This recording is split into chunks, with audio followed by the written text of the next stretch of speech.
2026년 5월 13일 수요일 새벽 기도입니다.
호세아 14장 1절부터 9절입니다.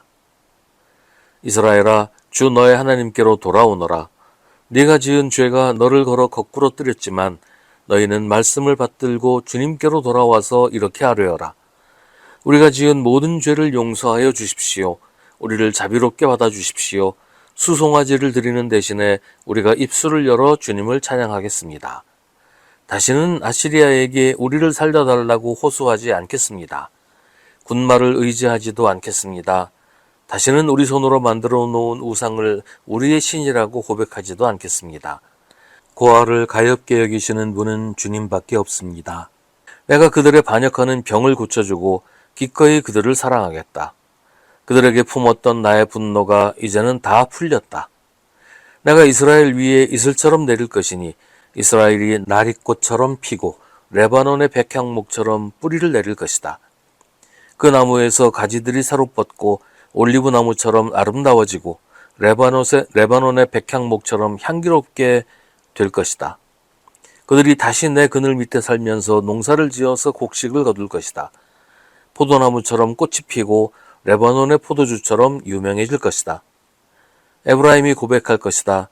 나는 이제 우상들과 아무 상관이 없습니다. 그러면 나는 그에게 응답할 것이다. 내가 너를 지켜주마. 나는 무성한 잣나무와 같으니 너는 필요한 생명의 열매를 나에게서 언제나 얻을 수 있을 것이다. 지혜로운 사람은 여기에 쓴 것을 깨달아라. 총명한 사람은 이것을 마음에 새겨라. 주님의 길은 올바르다. 의로운 백성은 그 길을 따라 살아가지만 죄인은 비틀거리며 넘어질 것이다. 아멘. 용서는 결코 쉬운 일이 아닙니다. 나한테 잘못을 했거나 나를 배반했거나 나한테 피해를 입힌 사람을 용서하는 건 참으로 어려운 일입니다.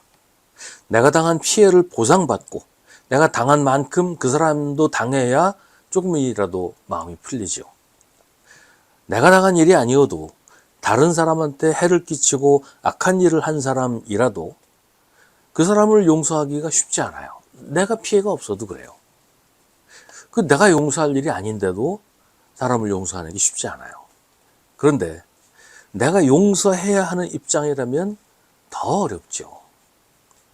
그런데 성경을 읽고 있으면 하나님은 참 속도 없으시다, 이런 생각을 하게 될 때가 있어요. 이스라엘이 하나님을 그렇게 모욕적으로 배신했는데 멀쩡히 살아계신 하나님을 죽은 신 취급하면서 하나님 앞에서 바알을 섬기고 우상에게 자신을 바쳤는데도 하나님은 이스라엘이 잘못했다고 회개하면 용서하겠다고 하십니다. 잘못했다는 말 한마디에 그동안 저질렀던 모든 잘못을 다 용서하시고 다시 사랑하겠다고 하십니다. 그 말 한마디에 모든 분노가 다 풀린다고 하십니다. 그러면서 이스라엘이 참 못됐다는 생각을 하게 돼요. 하나님께 그렇게 잘못을 해놓고도 하나님이 용서하신다고 하는데 그것조차 외면하니 말이에요. 회개하고 돌아오기만 하라고 하시는데도 그게 싫어서 끝내 하나님을 버리고 우상을 따라가니 말입니다. 하나님의 베푸신 사랑이 얼만데, 하나님의 은혜로 살아온 날이 얼만데 그거 다 잊어버리고 하나님을 떠나 우상에게 자기를 바친단 말입니까? 그런데 이게 이스라엘에게만 하신 말씀이 아니에요. 우리 하나님이 우리에게 하시는 말씀입니다. 우리가 하나님께 죄를 짓고 잘못을 범한 게 어디 한두 가지인가요? 우리가 날마다 주님을 배신하고 주님을 의심하고 주님을 떠나 멋대로 살지 않습니까? 하나님께 순종하지도 않고 하나님을 존중하지도 않고 하나님의 영광을 위해 살지도 않고 있잖아요. 그래도 하나님은 우리가 회개하면 언제나 다시 우리를 사랑하시고 우리를 불쌍히 여기시고 우리를 용서하시겠다고 하십니다. 그런데 우리가 그 말씀조차 무시하고 있지 않습니까? 하나님은 도대체 우리를 얼마나 사랑하시는 것일까요? 얼마나 우리를 사랑하시기에 그렇게 너그럽고 관대하신 것일까요? 또 그에 비해서 우리는 또 얼마나 악하고 못된 것일까요? 하나님이 우리를 사랑하십니다. 사람은 그렇게 하지 않지만, 사람은 그렇게 할 수 없지만 하나님은 우리를 그렇게 사랑하십니다. 그래서 하나님은 우리를 용서하기로 하셨습니다. 우리를 용서할 준비를 다 하시고서 우리가 회개하기만 기다리십니다. 하루를 천년같이, 천년을 하루같이 우리가 하나님께 돌아오기만 기다리고 계십니다. 우리가 진정으로 우리의 죄를 깨닫고 회개하고 하나님께 무릎 꿇기만 기다리십니다. 집 나갔던 둘째 아들처럼 우리가 주님께 돌아오기만 기다리십니다. 9절은 말합니다. 지혜로운 사람은 여기에 쓴 것을 깨달아라. 총명한 사람은 이것을 마음에 새겨라. 주님의 길은 올바르다. 의로운 백성은 그 길을 따라 살아가지만 죄인은 비틀거리며 넘어질 것이다. 주님의 길로 갑시다.